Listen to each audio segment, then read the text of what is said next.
Hello viewers, এই ভিডিওতে আমরা পরিমাণগত রসায়ন অধ্যায়ের একটা গুরুত্বপূর্ণ টপিক আয়ন ইলেকট্রন পদ্ধতিতে রাসায়নিক সমীকরণের সমতাকরণ সম্পর্কে জানব। চলো শুরু করা যাক। আমাদের বইয়ে এমন অনেকগুলো বড় বড় ইকুয়েশন রয়েছে যেগুলো আমাদের সমতাকরণ করতে হয় এবং পরীক্ষায় এগুলো থেকে কোশ্চেন সবসময় দেখা যায়। কিন্তু এই সমতাকরণগুলো অনেক বড় হওয়ার কারণে এগুলো আসলে আমাদের মুখস্থ করা সম্ভব হয়ে ওঠে না। তাই পরীক্ষায় পারার জন্য এগুলো আমাদের নিয়ম ফলো করে সমীকরণগুলো সমতাকরণ করা শেখা উচিত। তো এই ভিডিওতে আমরা সহজে যেসব নিয়ম ব্যবহার করে এই সমীকরণগুলো সমতাকরণ করতে পারি তা নিয়েই আলোচনা করব। তবে সমতাকরণের আগে আমাদের জানতে হবে বিক্রিয়া কিভাবে লিখতে হবে। আমাদের কতগুলো বিক্রিয়ক আমাদের দেয়া থাকলে এখান থেকে আমরা কি কি উৎপাদ পাবো সেগুলো সম্পর্কে আমাদের ধারণা থাকতে হবে, না হলে বিক্রিয়াগুলো আমরা লিখতে পারবো না, সমতাকরণ তো দূরের কথা। তাহলে বিক্রিয়া লেখার জন্য আমাদের প্রথম নিয়মই হলো যে বিক্রিয়কে যতগুলো ধাতু থাকবে উৎপাদে আমরা ঠিক ততগুলো ধাতুর লবণ পাবো। নিয়ম 2 হচ্ছে আমরা নতুন যে লবণটা পাবো সেটা হবে আমরা বিক্রিয়কে যে ধাতুটা পেয়েছি সেটি প্লাস আমরা যে বিক্রিয়কে অ্যাসিডটা পাবো তার ঋণাত্মক অংশ, ধাতু প্লাস অ্যাসিডের ঋণাত্মক অংশ মিলে আমাদের নতুন লবণটা তৈরি হবে। নিয়ম 3 হলো যে বিক্রিয়কে যদি আমরা আঁশ লবণ থাকে উৎপাদে ইক লবণ পাবো। লাইক ধরো আমার বিক্রিয়কে যদি ফেরাস সালফেট থাকে তাহলে আমরা উৎপাদে হিসেবে পাবো ফেরিক সালফেট, মানে আঁশ থেকে ইক হয়ে যাবে। তেমনি মার্কিউরাস ক্লোরাইড থাকলে মার্কিউরিক ক্লোরাইড পাবো। এভাবেই আঁশ থাকলে আমরা ইক টাইপের লবণ পাবো। এই হয়ে গেল আমাদের বিক্রিয়া লেখার নিয়ম। এখান থেকেই আমরা বুঝতে পারবো যে আমার বিক্রিয়ক কি কি থাকলে আমি উৎপাদ কি কি পাবো। তবে এখানে আমাদের কিছু জিনিস একটু মুখস্থ করতে হবে।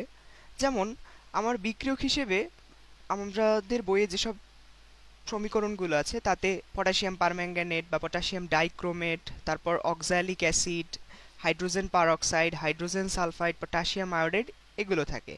তো কোনটা থাকলে কি হবে, উৎপাদ কি পাবো সেটা আমাদের একটু জানতে হবে। পটাশিয়াম পারম্যাঙ্গানেট, পটাশিয়াম ডাইক্রোমেটের জন্য আমরা পূর্বে যে নিয়মগুলো দেখেছি এগুলোই প্রযোজ্য থাকবে। তবে এই যে চারটা রয়েছে এই চারটার জন্য একটু আমাদের মনে রাখতে হবে, যেমন অক্সালিক অ্যাসিড থাকলে আমরা কার্বন ডাই অক্সাইড পাবো, হাইড্রোজেন পারঅক্সাইড থাকলে অক্সিজেন, হাইড্রোজেন সালফাইড থাকলে সালফার এবং পটাশিয়াম আয়োডাইড থাকলে আয়োডিন পাওয়া যাবে। এই চারটা জিনিস আমাদের একটু মনে রাখতে হবে, তাহলে আমাদের জন্য সমীকরণগুলো লেখা সহজ হবে। তাহলে আমি যেসব নিয়মগুলোর কথা বললাম সেগুলো অনুযায়ী আমরা এখানে একটা সমীকরণ দেখতে পাচ্ছি। যেমন ধরো ফেরাস সালফেট, পটাশিয়াম পারম্যাঙ্গানেট আর সালফিউরিক অ্যাসিড এগুলো হচ্ছে আমাদের বিক্রিয়া করে এই উৎপাদগুলো পাওয়া গেছে। এখন আমরা নিয়মগুলোর আলোকে যদি দেখি, প্রথমেই আমার বলেছিলাম যে যতগুলো ধাতু থাকবে ততগুলো লবণ পাওয়া যায়। তাহলে আমি বিক্রিয়কে দেখি আমার কয়টা ধাতু আছে। একটা হচ্ছে আয়রন, একটা হচ্ছে পটাশিয়াম, একটা হচ্ছে ম্যাঙ্গানিজ। তাহলে আমার তিনটা ধাতু আছে, তাহলে এই তিনটা ধাতুর লবণ আমার পাওয়া যাওয়ার কথা। সেগুলো কি কি? আয়রন থেকে আমরা পাচ্ছি এই যে ফেরিক সালফেট, ম্যাঙ্গানিজ থেকে পাচ্ছি ম্যাঙ্গানাস সালফেট, আর পটাশিয়াম থেকে পাচ্ছি পটাশিয়াম সালফেট। ওকে, তারপর আরেকটা নিয়ম বলেছিলাম যে যদি আঁশ লবণ থাকে বিক্রিয়কে তাহলে উৎপাদে ইক লবণ পাওয়া যাবে। তেমনি দেখো এখানে ফেরাস সালফেট ছিল, আমরা উৎপাদে ফেরিক সালফেট লবণটা পেয়েছি। তাহলে আই গেস বিক্রিয়ার নিয়মগুলো ফলো করে আমরা কিভাবে বিক্রিয়াটা লিখতে পারি সেটা সম্পর্কে ধারণা হলো। এখন এই সামনে যে বিভিন্ন সংখ্যা রয়েছে এগুলো কিভাবে আসলো তাই আমরা বিভিন্ন নিয়মের আলোকে দেখার চেষ্টা করব। এখন তার আগে আমাদের একটা জিনিস জানা প্রয়োজন যে এই বিক্রিয়ার ক্ষেত্রে জারক কোনটা আর বিজারক কোনটা।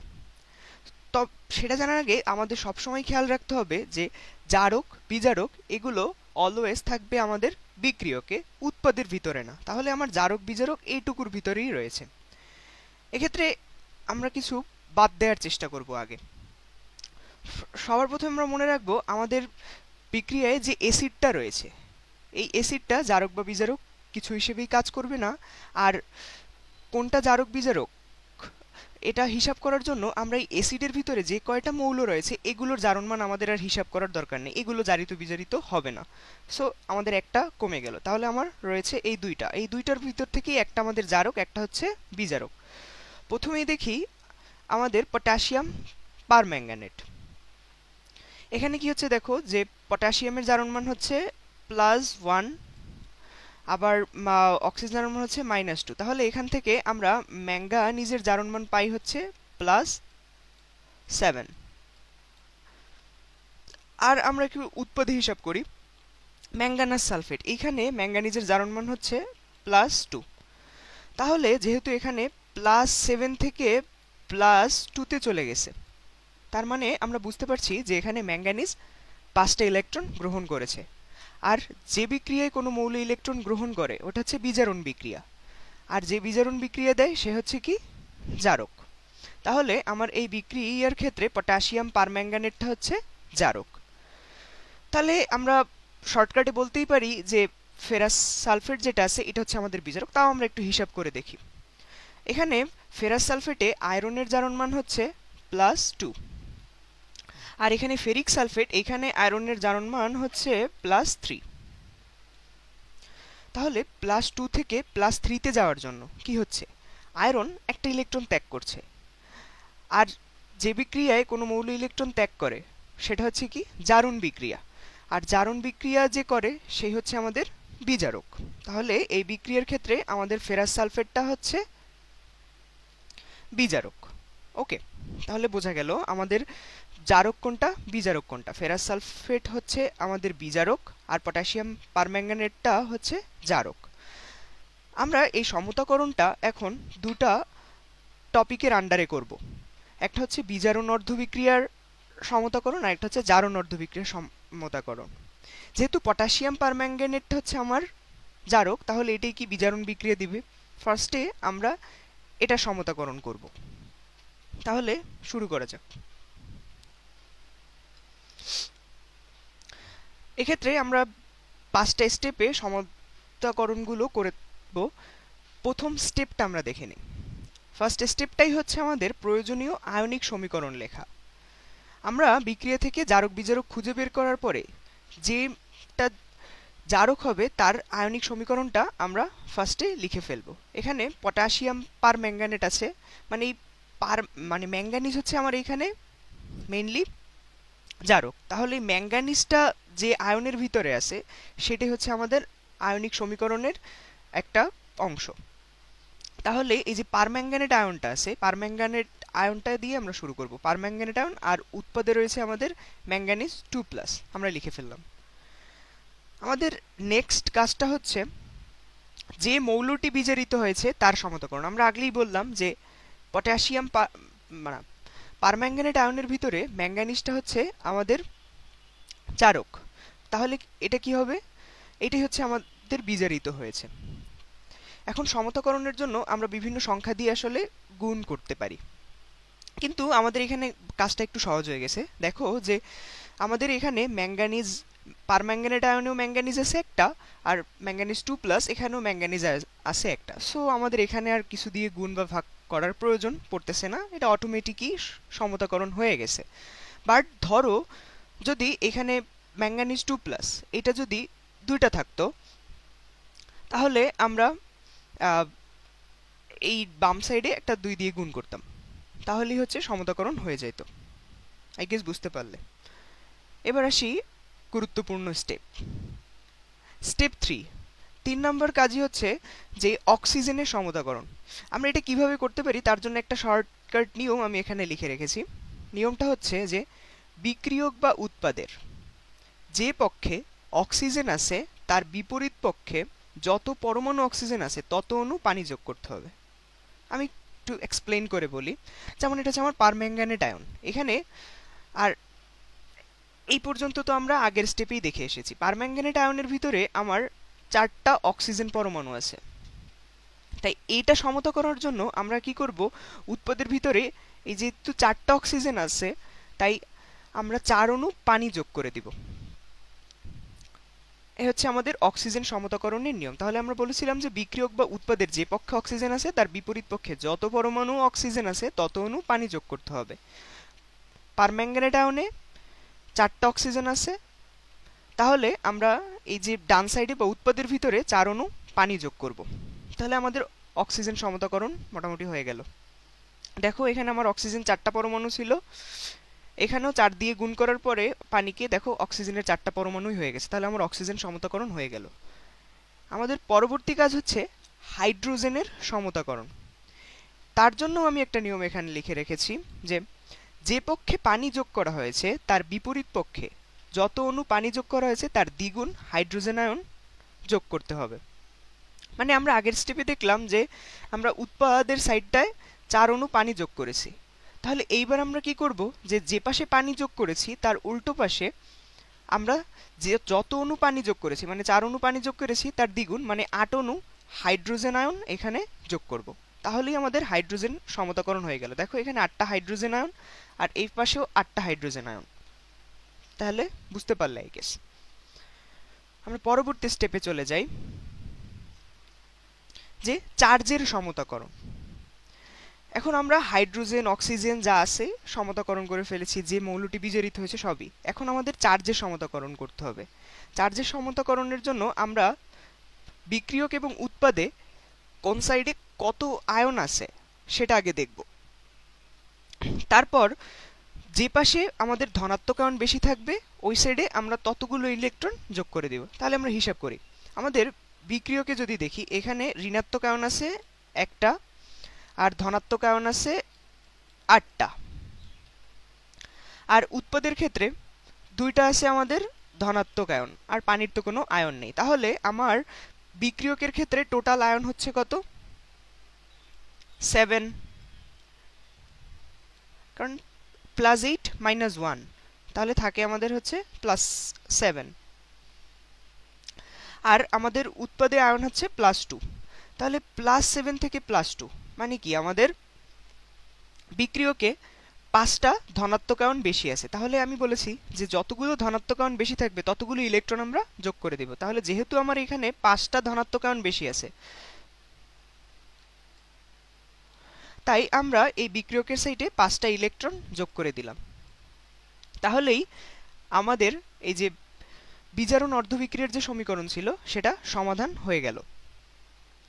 তোমরা ক্যালকুলেট করে দেখতে পারো যে আমাদের অক্সিজেন বলো, হাইড্রোজেন বলো, যে মৌলটি বিজারিত হয়েছে সেটা বলো, অথবা চার্জের কথা বলো, সব আমাদের সমতাকরণ হয়ে গেছে। তাহলে আমাদের বিজারণ অর্ধবিক্রিয়া সমতাকরণ কমপ্লিট। একইভাবে আমরা জারণ অর্ধবিক্রিয়া সমতাকরণ করব। এখন আমরা এপাশে যখন সমীকরণটা নিয়ে আলোচনা করছিলাম তখন আমরা দেখেছি যে এখানে ফেরাস সালফেট এটা হচ্ছে বিজারক, তাহলে যে বিজারক সে হচ্ছে জারণ বিক্রিয়া দিচ্ছে, তাই আমরা এখন এই আয়রনের সমতাকরণটা করে ফেলব। তবে এই ক্ষেত্রে আমরা মনে রাখবো যে আমরা উপরে যে 5টা নিয়ম আলোচনা করলাম আগের স্লাইডগুলোতে, সেগুলো এই জারণ অর্ধবিক্রিয়া সমতাকরণের ক্ষেত্রে একইভাবে প্রযোজ্য। কিন্তু এখানে আমাদের যেহেতু Fe2+ থেকে Fe3+ পরিণত হয়েছে, তাই এখানে আমাদের কোনো অক্সিজেন বা হাইড্রোজেন এগুলো সমতাকরণের প্রয়োজন নাই। আমরা প্রথম 4টা স্টেপ বাদ দিয়ে জাস্ট লাস্টের স্টেপটায় চলে যাব, আয়নের সমতাকরণ। Fe2+ থেকে Fe3+ আসে আমাদের। এখানে আমরা দেখি যে মানে আয়রনও রয়েছে ফার্স্টে একটা, আর Fe2+ আছে একটা, Fe3+ আছে একটা। কিন্তু আমরা আগে এই যে 1 নম্বর সমীকরণটা দেখেছি, এখানে আমরা কি করেছিলাম, যে 5টা ইলেকট্রন আমরা এক্সট্রা যোগ করেছিলাম। এই 5টা ইলেকট্রনকে তো আমাদের বাদও দিতে হবে। এর জন্য আমরা কি করব, যে দেখো যে Fe2+ আর Fe3+ বিক্রিয়কে রয়েছে আমাদের 2টো ধনাত্মক আয়ন, আর উৎপাদে আছে 3টা ধনাত্মক আয়ন। মানে কি আমাদের উৎপাদে একটা ধনাত্মক আয়ন বেশি আসে, সেটা হচ্ছে এইটা।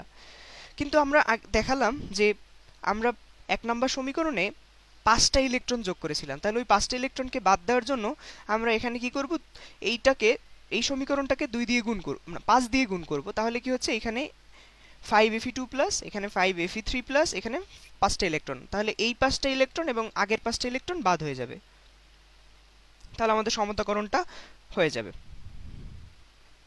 এখন আমরা কি করব, 1 আর 2 নাম্বার সমীকরণটা যোগ করব। 1 নাম্বার সমীকরণে ছিল আমাদের বাম পাশে permanganate ion plus hydrogen ion, আর ডান পাশে ছিল ম্যাঙ্গানিজ 2 প্লাস এবং 4 অণু পানি। আর 2 নাম্বার সমীকরণে আমরা পেয়েছি 5fe2 plus plus 5fe3 plus, আর এই যে 5টা ইলেকট্রন ছিল, এই 5টা ইলেকট্রন আর 1 নাম্বার সমীকরণের 5টা ইলেকট্রন, এগুলো বাদ হয়ে গেছে। এর পরবর্তী কাজ হচ্ছে যে প্রয়োজনীয় আয়ন সরবরাহ করবে। এখন এটা আসলে কি, ধরো আমরা বিক্রিয়াটা যখন দেখেছি, আমাদের বিক্রিয়া ছিল কি, যে potassium permanganate plus ferrous sulphate plus sulphuric acid, এখান থেকে বিভিন্ন উৎপাদ আমরা পেয়েছি। এখন কিন্তু আমরা এখানে তো জাস্ট আয়নিক সমীকরণগুলো লিখেছি, মানে পটাশিয়াম পারম্যাঙ্গানেটের পরিবর্তে পারম্যাঙ্গানেট লিখেছি, ফেরাস সালফেটের পরিবর্তে শুধু Fe2 প্লাস লিখেছি। তো এখন ওই যে আমাদের আয়ন যেগুলো বাকি ছিল, সেগুলো আমাদের এখানে সরবরাহ করতে হবে। মানে এখানে পটাশিয়াম আয়নটা বাকি ছিল, এটা সরবরাহ করব, এখানে সালফেট আয়নটা বাকি ছিল, ওটা সরবরাহ করব, এমনই। তাহলে আমরা দেখি, যেমন এই পারম্যাঙ্গানেট ছিল, এর সাথে আমরা পটাশিয়াম যোগ করে পটাশিয়াম পারম্যাঙ্গানেট করে ফেলেছি। ফেরাস সালফেট ছিল, এখানে Fe2 প্লাস ছিল, এর সাথে সালফেট আয়নটা যোগ করে ফেরাস সালফেট, আর এই যে 5 ছিল, এই 5টাই হচ্ছে আমাদের এই। আর এখন দেখো, এখানে ছিল 8টা H প্লাস আয়ন, আর কিন্তু আমরা লিখেছি 4টা সালফিউরিক অ্যাসিড। এটা কিভাবে হলো আসলে, এখন দেখো একটা সালফিউরিক অ্যাসিডকে যদি আমরা ভাঙি, তাহলে কি 2টা হাইড্রোজেন আয়ন পাওয়া যায় না? তাহলে 2টা hydrogen ion is equals to একটা সালফিউরিক অ্যাসিড, তাহলে 8টা হাইড্রোজেন আয়ন থেকে আমরা কয়টা পাবো, 4টা সালফিউরিক অ্যাসিড, সেটাই। আর একইভাবে দেখো 4 দুগুণে 8, তাহলে এই 8টা হাইড্রোজেন আয়ন আমাদের সমতা হয়ে গেল। এরপর আসি, আমাদের রয়েছে এই যে Fe3 প্লাস, Fe3 প্লাসের সাথেও সালফেট আয়ন যোগ করলে আমরা কি ফেরিক সালফেট। কিন্তু এখন দেখো, আমরা দেখতে পাচ্ছি যে এখানে একটা ভগ্নাংশ চলে এসেছে, এটা কোথা থেকে আসলো? আমরা আবার বিক্রিয়কে ফিরে যাই, এখানে দেখো যে 5টা ফেরাস সালফেট, আর এখানে ফেরিক সালফেট, এখানে ছিল ফেরাস, এখানে হয়ে গেছে ফেরিক। এখন যদি, আর এখানে দুই ক্ষেত্রেই কিন্তু 5ই ছিল, আমরা যদি 5 দিয়ে গুণ করি, তাহলে হয়ে যায় কি 5 দুগুণে 10, তাহলে ডান পাশে হয়ে যায় আমাদের 10টা আয়রন, আর বাম পাশে হয়ে যায় 5টা আয়রন। এটা তো আমরা করতে পারি না, তাহলে তো সমতা হলো না। তাই আমরা কি হচ্ছে, এখানে 5/2 দিয়ে গুণ করেছি, তাহলে কি হচ্ছে এই টু বাদ চলে যায়, তাহলে 5 5টা ফেরাস সালফেট ফেরিক সালফেটই হয়ে গেল, তাহলে আয়রনের সমতাকরণটা আমাদের হয়ে গেল। এবার আসি ম্যাঙ্গানিজ 2 প্লাস, এর সাথে সালফেট আয়ন যোগ করে দিলে ম্যাঙ্গানাস সালফেট। কিন্তু এইখানে আরেকটা উৎপাদ আমরা দেখতে পাচ্ছি যে পটাশিয়াম সালফেট। এখন অনেকের মনে হতে পারে এটা কোথা থেকে আসলো, এখানে তো পটাশিয়ামের কোনো আয়ন এখানে ছিল না। কিন্তু আমরা যদি ফার্স্টের সমীকরণটার কথা মনে করি, তাহলে ওইখানে দেখব যে আমরা বলেছিলাম যে যতগুলো বিক্রিয়কে ধাতু থাকবে উৎপাদে ততগুলো লবণ পাওয়া যাবে। তাহলে এখানে যেহেতু পটাশিয়াম আছে,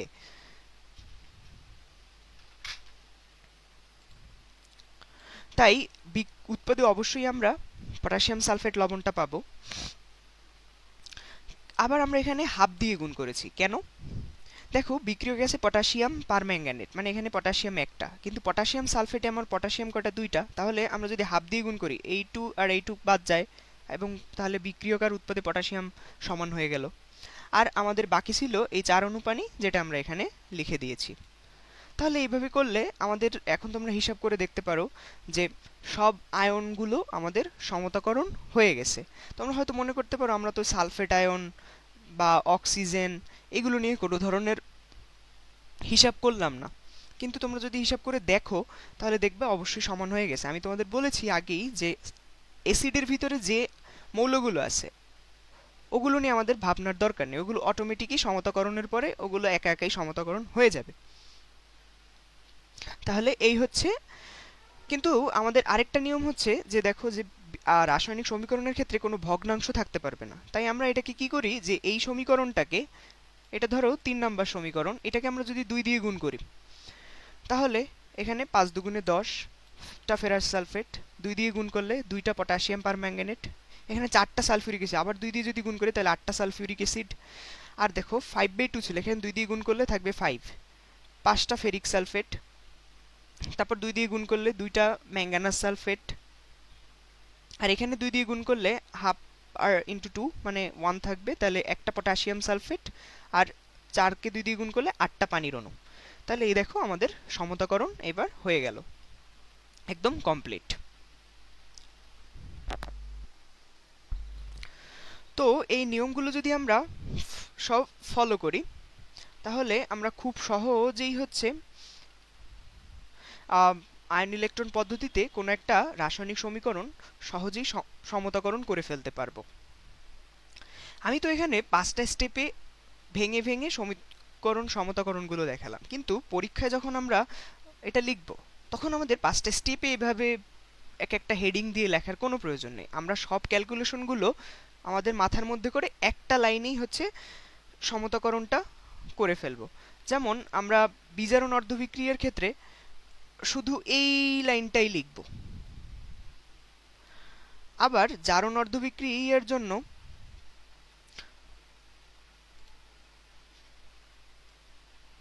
এই যে শুধু এই সমীকরণটাই হচ্ছে আমরা লিখব। তারপর এই যে কাজগুলো, এই কাজগুলো হচ্ছে আমরা সম্পূর্ণটাই করে ফেলবো। এতটুকুতেই হচ্ছে আমরা ফুল মার্কস পেয়ে যাব, সব ভেঙে ভেঙে আসলে করার কোনো প্রয়োজন নাই।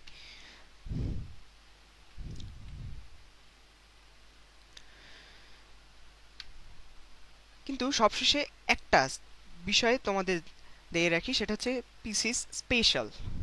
সেটা কি? ধরো আমরা এখানে এগুলো দেখতে পাচ্ছি, আমরা বলেছি যে আমাদের বইয়ে যেসব সমীকরণগুলো রয়েছে সেগুলোতে অক্সালিক অ্যাসিড আছে, hydrogen peroxide, hydrogen sulphide, potassium iodide এগুলো রয়েছে। এগুলোর উৎপাদ কোনটা থাকলে কি হয় সেটা আমরা 3 নম্বর স্লাইডে দেখিয়ে দিয়েছি বা 4 নম্বর স্লাইডে। কিন্তু আমরা বিজারণ অর্ধবিক্রিয়া বা জারণ অর্ধবিক্রিয়ার ক্ষেত্রে প্রয়োজনীয় আয়নিক সমীকরণটা কি হবে সেটা নিয়ে অনেক সময় কনফিউশন লেগে যায়। তাহলে এই জিনিসগুলো যদি আমরা একটু মনে রাখি তাহলে ওই আয়নিক সমীকরণটা লিখতেও আমাদের কোনো ধরনের প্রবলেম হবে না। আর দেখো, যদি তোমরা ফার্স্ট স্টেপ বা এই আয়নিক সমীকরণটা লেখা এটাই যদি ঠিকঠাকভাবে না লিখতে পারো তাহলে পরবর্তী স্টেপগুলো কিন্তু ভুল হবে, তুমি যতই নিয়ম ফলো করো। তাই ওই স্টেপগুলো পারার জন্য আমাদের পরবর্তী স্টেপগুলো পারার জন্য আমাদের এই প্রয়োজনীয় আয়নিক সমীকরণটা ঠিকঠাকভাবে লিখতে পারতে হবে। আই গেস তোমরা বুঝতে পারলে। এখন দেখো যে এই যে আয়ন ইলেকট্রন পদ্ধতিতে সমতাকরণ, এটা কিন্তু এইচএসসি পরীক্ষাতে অবশ্যই আসবে।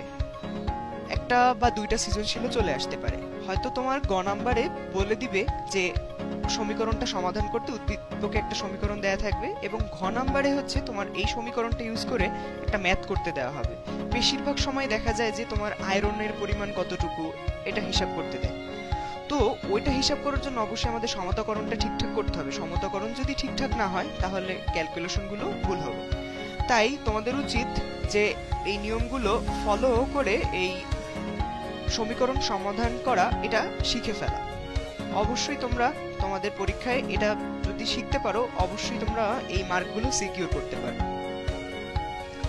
অ্যান্ড সবশেষে বলি যে মানে ভিডিওটা হয়তো একটু বেশি লম্বা হয়ে গেছে, বাট তোমরা যদি এটা শুরু থেকে শেষ পর্যন্ত দেখো তাহলে এই রিলেটেড কোনো প্রবলেম আই গেস থাকবে না।